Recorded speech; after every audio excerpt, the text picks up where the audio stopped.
है गुजरात से कि कांग्रेस वहां कहीं नजरी नहीं आ रही है और अगली साल वहां पर विधानसभा चुनाव होने। हालांकि इन 2 सीटों से किसी का जनादेश या किसी की रणनीति तय नहीं कर सकते, लेकिन कुछ तो समझा जा सकता है कि कहीं ना कहीं कांग्रेस अभी भी पीछे है। लेकिन आम आदमी पार्टी ने जिस तरीके से इन 2 सीटों पर पंजाब में भी बढ़त बनाई हुई है और गुजरात में भी बढ़त बनाई हुई है, ये दोनों जगह के लिए, पंजाब के लिए भी संकेत अच्छा है और गुजरात से भी।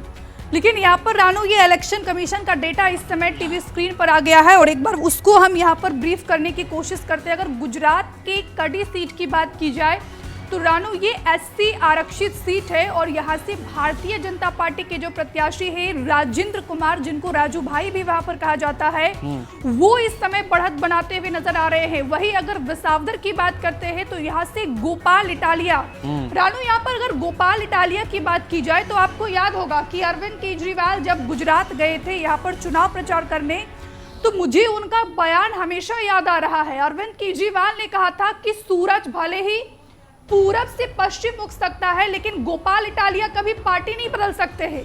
लेकिन उससे पहले मैं रानू आऊंगी आपके पास फौरन, लेकिन ये जो इलेक्शन कमीशन का डेटा है इस समय क्या परिस्थिति है 5 विधानसभा सीट पर, वो हम अपने दर्शकों को बता देते हैं।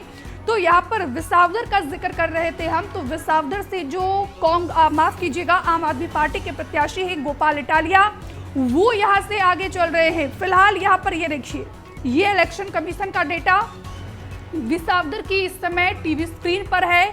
लेकिन अगर यहाँ पर बात की जाए गोपाल इटालिया की, तो अभी तक 21 राउंड में 17 राउंड की काउंटिंग चल रही है, 16 राउंड की काउंटिंग पूरी हो चुकी है। गोपाल इटालिया की बात करते हैं रानू, तो गोपाल इटालिया को जो है अब 62,151 वोट मिले हैं, जिसमें से 14,404 वोट से गोपाल इटालिया इस समय बढ़त बनाते हुए नजर आ रहे हैं। वही अगर दूसरी पार्टी की बात करते हैं तो वो भी हम आपको दिखा देते हैं। यहाँ पर जो है, बिल्कुल, यहाँ पर देखिए बीजेपी के जो कीर्ति पटेल हैं वो दूसरे नंबर पर चल रहे हैं, लेकिन 15,000 वोटों से बढ़त बना रखी है गोपाल इटालिया ने। और गोपाल इटालिया बड़ा चर्चा का विषय भी रहे थे। एक तो दिग्गज नेता है आम आदमी पार्टी के गुजरात में, पूरी कमान संभालते हैं गुजरात की आम आदमी पार्टी की।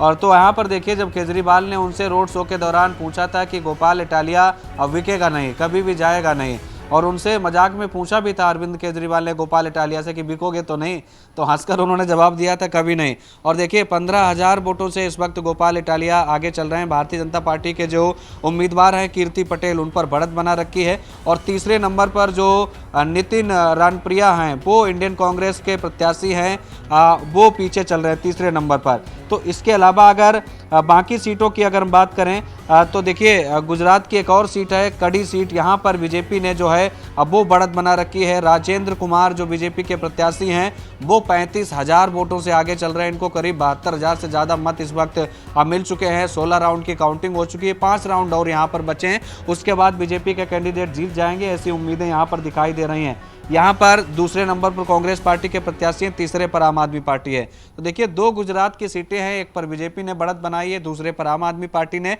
इसके अलावा अगर आप केरला में जाएंगे, यहाँ पर कांग्रेस पार्टी ने जबरदस्त बढ़त बना रखी है।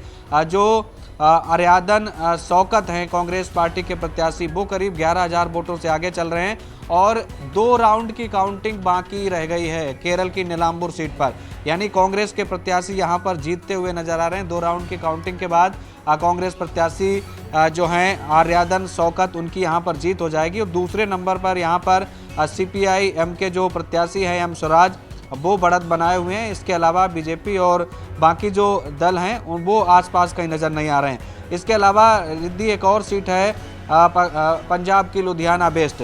यहाँ पर आप देखिए लुधियाना वेस्ट में संजीव अरोड़ा जो है वो ज़बरदस्त तरीके की बढ़त बनाए हुए हैं, करीब जो है 8,000 वोटों से बताया जा रहा है इस वक्त आगे चल रहे हैं। लेकिन जिस तरीके से संजीव अरोड़ा बढ़त बनाए हुए हैं, पार्टी के लिए अच्छा संकेत है, साथ ही अरविंद केजरीवाल के लिए भी अच्छा संकेत है, क्योंकि ऐसे कयास और ऐसी चर्चाएं राजनीतिक गलियारों में, खासकर पंजाब की, दिल्ली की सियासत में ये चर्चा हो रही कि संजीव अरोड़ा अगर चुनाव जीत जाते हैं तो जाहिर सी बात है केजरीवाल राज्यसभा जाने का रास्ता साफ हो जाएगा। और ये चर्चा उस समय भी जोर शोर से उठी थी जब संजीव अरोड़ा को आम आदमी पार्टी ने प्रत्याशी बनाया था। तो कहीं ना कहीं अब जीत की ओर संजीव अरोड़ा बढ़ रहे हैं, तो जाहिर सी बात है अरविंद केजरीवाल राज्यसभा जा सकते हैं। हालांकि पार्टी ने इन अटकलों को शुरुआत में खारिज कर दिया था। हमसे जुड़े रहने के लिए हमारे YouTube चैनल को सब्सक्राइब करें और नई वीडियो की नोटिफिकेशन के लिए बेल आइकॉन को दबाएं।